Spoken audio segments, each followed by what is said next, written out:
뉴스 속 경제 이슈는 더 쉽고 깊게, 최신 고용 동향은 더 빠르게 전해드리는 고용브리핑 365 시간입니다. 김지수 기자와 함께하겠습니다. 안녕하세요. 네, 안녕하세요. 오늘은 어떤 이슈 준비하셨나요? 네, 꼰대라는 말 이제 들어보셨을 텐데요. 그럼요. 네, 그 영국의 공영방송 BBC에서는 꼰대라는 단어를 소개하면서 자신은 늘 맞고 다른 사람은 늘 틀리다고 하는 나이가 많은 사람이라고 표현했습니다. 꼰대라는 단어는 그렇게 보통 기성세대를 표현할 때 자주 사용이 됐었던 그쵸. 단어인데요. 이제는 꼰대 앞에 좀 다른 수식어가 붙고 있다고 합니다. 아, 요새 젊은 꼰대 네, 수식어 붙는 거 맞죠? 네, 맞습니다. 그러니까 이제 기성세대뿐만이 아니라 그 젊은 세대들 안에서도 그 사이에서도 꼰대와 같은 사고방식을 가진 사람들을 이제 지칭을 하는 건데요. 네. 부장님 때문에 회사 생활이 힘들다는 말은 뭐 옛말이 됐다고 할 정도로 요즘 사회 초년생들을 힘들게 하는 사람은 자신과 한 1, 2년밖에 뭐 차이가 안 나는 그런 먼저 입사한 바로 윗선배라고도 합니다. 왜 그런 걸까요? 이슈픽에서 한번 짚어보겠습니다. 아니, 최근에 회사에서 이어폰 귀에 꽂고 근무하는 직원 때문에 속 끓이는 사연 직장인들 사이에서 깻잎 논쟁 못지않게 굉장히 뜨겁다고 들었어요. 네, 그렇죠. 그래서 실제로 뭐 한 예능에서도 그런 이야기들이 이제 나오기도 했었죠. 예. 그래서 뭐 이어폰 착용 문제를 두고서 이제 신경전을 펼치는 어떤 선후배들의 모습, 뭐 이런 것들이 이제 실제 직장 커뮤니티에도 이제 올라온 사연이기도 합니다. 네. 그 자신은 이제 30대 남성이라고 소개한 글쓴이는 후배 직원이 이어폰을 끼고 일을 해서 불러도 계속 못 듣는다. 이렇게 올리면서 이어폰을 한쪽만 착용을 하든지 소리를 좀 낮추든지 부르면 좀 바로 듣고 이야기를 나눌 수 있게 해달라. 이렇게 말을 했다고 밝혔습니다. 근데 그러자 후배 직원은 이어폰을 안 끼면 난 집중하기 힘들다. 업무 중에 필요할 때는 전화로 불러달라. 뭐 이렇게 이야기를 했다고 하는데요. 근데 이런 고민을 이제 털어놓으면서 그럼 내가 꼰대인 거냐? 이제 이렇게 되묻기도 한 거죠. 어떻게 생각하세요? 글쎄요, 저는 약간 선배의 입장에 제가 좀 더 가까운 건지 뭐 저 정도 이야기는 할 수 있지 않을까 뭐 그런 생각은 드네요. 꼰대이냐 아니냐 했을 때는 꼰대까지는 아니다. 네, 저 이야기를 꼰대라고 할 수 있을까? 저도 좀 같은 공감하는 편인 것 같습니다. 네. 근데 회사 생활에서 미묘하게 그런 생각이 들 때가 참 많은 것 같아요. 내가 꼰대인가? 그렇죠. 아닌가? 막 다양한 상황에 노출될 때 그런 경우도 많으시죠? 맞습니다. 사실 뭐 어느 순간부터 이제 어떤 꼰대 강박이 생길 정도로 어떤 꼰대가 아니어야만 한다는 분위기도 사실 좀 있는 것은 사실입니다. 그런데 이제 세대 간의 어떤 뭐 사례들을 좀 찾아볼 수 있을 것 같은데요. 네. 뭐 예를 들면 이제 바로 이제 식당에서 이제 수저나 젓가락 놓기, 또 반찬 퍼오기, 고기 굽기 뭐 이런 일들이죠.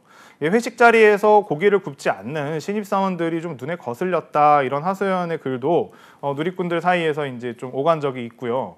일부는 이제 해당 사원들이 그래서 예의가 없다 이런 비판을 하기도 했는데 또 일부는 글을 쓴 사람이 꼰대다 뭐 이런 지적을 하기도 했습니다. 맞아요. 이 직장인 커뮤니티에 올라온 고민 예능 프로그램에서 MZ세대의 사무실 내 모습을 소개 삼아서 인기를 얻고 있는 것 같습니다. 정말 다양한 사례들, 지금 말씀해 주신 사례만 들어도 고개를 끄덕끄덕 하면서 공감하는 분들도 꽤 있었을 거예요. 네, 맞습니다. 사실은 뭐 물론 이제 예능 프로그램이기 때문에 좀 과한 설정을 한 경우도 있기는 했지만 직장인들 사이에서는 이제 공감을 표하는 경우들이 많이 있었던 건데요. 그 한 이제 취업 포털에서 취업인 2,000여 명을 대상으로 설문조사를 한 결과 응답자의 75.4%가 직장 안에 2030 젊은 꼰대 상사가 있다. 이런 답을 했을 정도라고 합니다. 네, 2030 그러니까 20대와 30대 상사들이 어떤 행동을 하기에 꼰대라고 말을 듣는 건지 이거 한번 짚어볼까요? 네, 사실은 이제 젊은 꼰대들이 하는 그 꼰대라고 할 수 있는 일들 중에 자기 경험이 전부인 양 충고를 하면서 이제 가르치려는 유형이 1위라고 합니다. 뭐 그리고 자유롭게 의견을 말하라 이제 이렇게 해놓고 답을 강요하는 어떤 답정너, 뭐 시키면 해야 한다는 어떤 상명하복 이런 유형들이 뒤를 이었습니다. 또 심지어는 그 젊은 나이에도 라떼는 말이야를 시전한다고 하는데요. 그러니까 이제 경험담을 늘어놓는 이런 일들은 뭐 결국에 나이를 초월해서 뭐 누구에게나 있는 일인 것 같습니다. 네, 뭐 나이가 많은 사람들만 꼰대라고 할 수는 없는 것 같다는 생각이 드는데 근데 정작 그 젊은 꼰대라고 우리가 칭하는 그런 사람들은 본인이 꼰대라는 걸 알고 있을까요? 이 부분도 상당히 이제 공통점일 수 있을 것 같은데요. 그 조사에 응한 직장인 가운데 스스로 꼰대라고 생각하는 사람은 10명 중에 2명에 그쳤습니다. 그러니까 결론적으로 나는 꼰대가 아니다, 뭐 이런 생각을 하는 경우가 더 많을 것 같은데요. 이제 무엇보다도 이제 젊은 꼰대의 특징으로는 자신은 40대, 50대 꼰대와는 또 다르다, 이렇게 생각을 하면서 권위적이지 않고 뭐 이제 스스로를 합리화하는 경우가 많았다고 해요. 그런 답변들이 이제 이어지는 것을 보니 정작 이제 젊은 꼰대를 기성세대의 꼰대와 비교하면 이제 둘 다 비슷하다. 바라보는 사람 입장이죠. 바라보는 사람 입장에서는 그런 응답이 75%로 대다수였습니다. 그러니까 왜 나는 꼰대라고 생각한다라고 하는 사람은 실제로 그렇게까지도 꼰대가 아닌데 네. 난 꼰대는 아닌 것 같아라고 이야기를 하는 사람이 진짜 꼰대라고 하더라고요. 맞습니다. 근데 지금 딱 그런 사례를 지금 수치로 말씀해 그렇죠. 주시는 거네요. 자, 참 사회생활 처음 시작할 때 누구나 나는 꼰대가 되지 않겠다 이렇게 생각을 할 텐데 점점 세월이 흐를수록 자신도 모르게 현실에 적응을 하면서 꼰대의 모습이 나타나는 그런 것 같기도 합니다. 맞아요. 사실 뭐 꼰대가 아니고 싶다고 해서 아닐 수 있다면 참 좋을 텐데 네. 어려운 일인 것 같습니다. 그래서 사실 이제 시간이 지나서 지식과 경험이 쌓이면 뭐 본능적으로 누군가에게 가르치려 하기는 쉽습니다. 나이가 들어서 존중받고 인정받고 싶은 심리가 강해졌을 수도 있죠. 근데 이 같은 성향이 이제 갈수록 더 이제 강해진다는 것인데 그 모습이 단순하게 이제 어떤 정보나 지식을 전달해 주는 것이 아니라 뭐 내가 알고 있는 것을 좀 잘난 척하기 위해서 혹은 뭐 무언가를 이해하고 있다는 것을 꼭 내비치기 위해서라면 그 순간 꼰대 취급을 받기 쉬워진다는 점 좀 기억할 필요가 있을 것 같습니다. 네. 자, 이런 젊은 꼰대가 되지 않으려면 어떤 노력이 필요할까요? 네, 이런 이야기 하는 게 꼰대가 아닌가 뭐 그런 생각도 좀 드는데 그래도 뭐 좀 말씀을 드려보자면 네. 그 전문가들은 이제 계속해서 이제 결국 자신을 좀 돌아볼 필요가 있다. 이제 이런 조언을 하고요. 또 이제 지나치게 이제 보수적이고 폐쇄적으로 상대방을 대하거나 이제 원리 원칙에 치우쳐서 좀 다양성을 무시하고 있는 것은 아닌지 한번 생각을 해봐야 하는 겁니다. 또 상대방에게 조언을 건넬 때 이제 말투도 명령적으로 들리거나 이제 강압적이지 않도록 좀 주의를 할 필요는 있고요.